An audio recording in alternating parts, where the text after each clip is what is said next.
Na tuko hapa JKUAT na leo hii tumekuja hapa kwa minajili ya kuwezesha vijana pale kwa kusanya vijana pamoja ili waweze kujiandikisha na kupiga kura. Sasa hivi vijana tayari wamejiandikisha hapa na pale tayari kwa kidumbwendumbwe sakata la mwaka 2027 ambao ni mwaka ujao. Na nyuma yangu nipo na vijana ambao tayari wamejitokeza hivi na vile kuna kiongozi wao hapa anaenda kuzungumzia hasa kuhusiana na kuhusisha vijana katika swala zima la uongozi.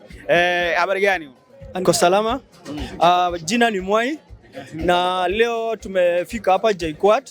Leo tumesema ni rugby na kadi.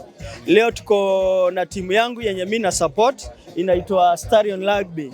Na nimeleta vijana leo hapa tuhakikisha kama tuko kadi, sababu vile tulisema vijana ndio tunafanya nini? Tuna predict future hii country yetu. Kwa upande wako unawaambiaje vijana kuhusiana na hizi nafasi za uongozi ambazo serikali imetoa? Vile nikiambia vijana venye umesema kwa serikali kuna vio mingi sana, lakini kama si vijana tumezembea sana. Vile ningeeleza vijana niweze wajitokeze, tuensure kwanza tumeweka vijana kama wenzetu kwa hizo viti ndio kupush hizo agenda. Ndio hiyo wakati ikifika kwa kuchukua hizo vyeo tuweze kuwaleta kwa hizo vyeo. Kiongozi mwema ambaye kwamba ama kiongozi mzuri ambaye kwamba akona zile sifa za kiongozi anapaswa kwa vipi, na vijana wanapaswa kuangalia nini kuhusiana na kiongozi ambaye kwamba ni mtendakazi? Ningeambia vijana kama hivyo wamejiandikisha kuwa kadi, wakikuja kupiga kura waangalie sera. Kila mtu aweke sera zake na agenda.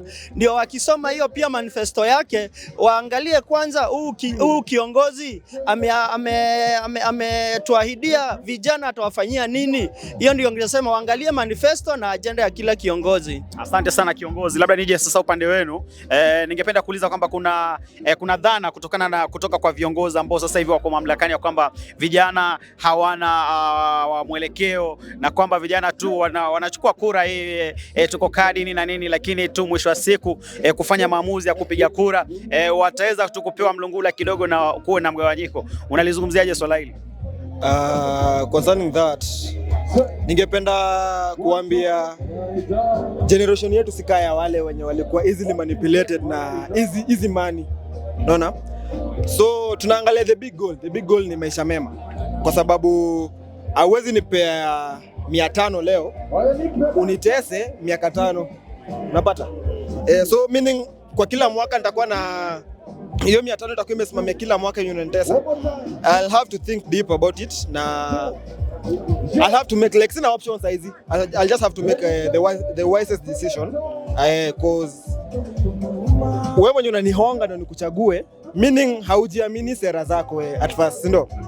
So no, that's why unatumia backdoor ndio uchaguliwe. So wewe si mtu mzuri at all, wewe si mtu mzuri. So at the end of the day I'll have to reconsider my thoughts na my decision at the end of the day. Yeah. Asante sana. Kuna mwingine ambaye labda ningependa kuuliza swali kiupande wako, swala hili la kiongozi.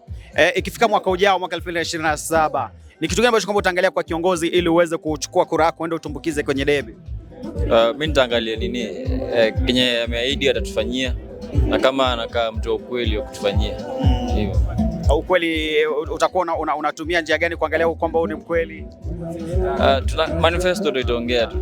Manifesto. Yeah. Asante. Kwa hiyo manifesto ni kitu cha maana sana. Swali la mwisho, labda kwako kiongozi, turudi kwenye sakata ya mafuta, maana kumekuwa na panda shuka pale kuhusiana na swala zima la mafuta, na katika ile ofisi husika pale ni EPRA ambao kwamba inaamudu. Unaweza kutuambia labda kazi mbili za EPRA ambazo kwamba uwezo wake katika swala zima la kuhakikisha kwamba nishati na petroli inatumika kwa mwananchi, kazi za EPRA labda?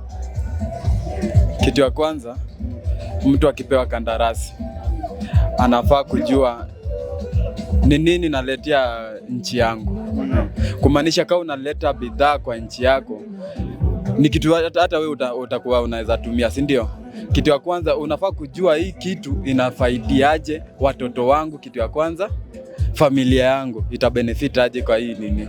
So ukileta kitu mbaya kumaanisha wewe unajua ni kitu mbaya, so unajitenga kidogo, utakuwa unaitumia. Kumaanisha utakuwa unaathiri jamii yako yote. So swala la mafuta unataka kujibu? Concerning that, ningependa kuaddress hao wenye wanasimamia EPRA na like the government in large. we haribu tu na generation yako ihame Kenya. Cause hii kitu ukiharibu saa hii ni kitu unapanda. So meaning generational yako ni kama generational curse.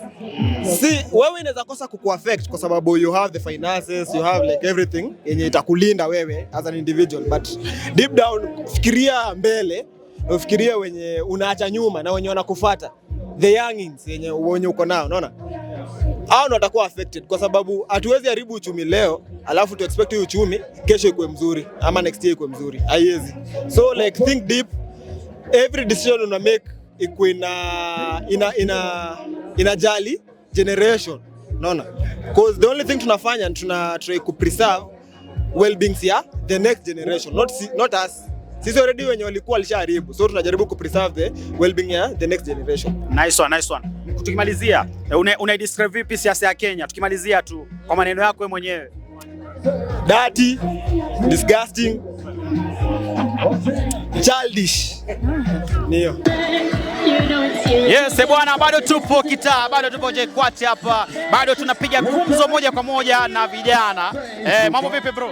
Fiti sana bro. Uko salama? Niko salama salama. Wanakutambua kama nani? Mambleng, Mboche, Benson hapo. Na wewe? Mimi naitwa Bruce. Au sio? Leo hapa watu wamechukua kura hapa, ni nani? Uko kadi? Niko kadi mimi. Na wewe? Niko kadi mbaya sana. Ni kitu gani kilikufanya mpaka uchukue kadi? Nimeona venye iko, lazima tu change venye system ina work. So sisi kama maboys tumeamua lazima this time lazima toke wote, lazima pia to speak out, lazima pia to change the system venye ina work for a better future for us and for our children. Sio? Vijana sasa wanakereka sana na uongozi uliopo. Ni kitu ambacho pia wewe kinakukera? Maybe bad leadership, ukiangalia kama mtaa, mahosia zina medicine, vitu kama hizo. Floods everywhere, kuna drainage. Yani in short infrastructure na vitu kama hizo. Sio? Yeah. Mabarabara pia ziko mbovu. Pia politician pia kutungora pia tio wanafanya nini. Pia tunadai this time pia to change, tuone venye itakuwa pia. Ningekupa time utume salamu kwa kiongozi wako. Either awe anafanya kazi mbaya ama anafanya kazi nzuri, unamsalimia. Utamsalimia nani? MP wetu pale hivyo Honorable Simon Ng'ang'a King'ara amefanya kazi fiti sana na tunamheshimu sana manze. Constituency gani hiyo? Hiyo ni Ruiru constituency. Ruiru? Yeah. Nice one. Na wewe unapia salamu kiongozi upi? Nasalimia Joe Medusela. Medu ni mzee wangu bwana. Mbaya. Hiyo ni county gani ama ni senator wa Nyandarua? Anachapa kazi. Job. Usiku na mchana. Unajua juzi kulikuwa na sakata la mafuta. Kulikuwa na mafuta kupanda kushuka. Nadhani ulisikia kitu kama inaitwa EPRA. Ushasikia EPRA? Yeah. Inamaanisha nini hiyo? Hizo mambo za pipeline za mafuta za Kenya. EPRA kwa urefu inamaanisha nini? Hiyo ni mimi sijui. Hapa hadi mimi sijui, mimi nikaa yeye. Lakini unajua tu kuna EPRA. EPRA wamepandisha mafuta, tumekasirika sana. Kazi ya EPRA ni gani? Hiyo kazi ya EPRA. Lakini hapo kuna Ruto kwa EPRA. Kwa EPRA kuna Ruto. Ndio. Amesema hivyo nayo.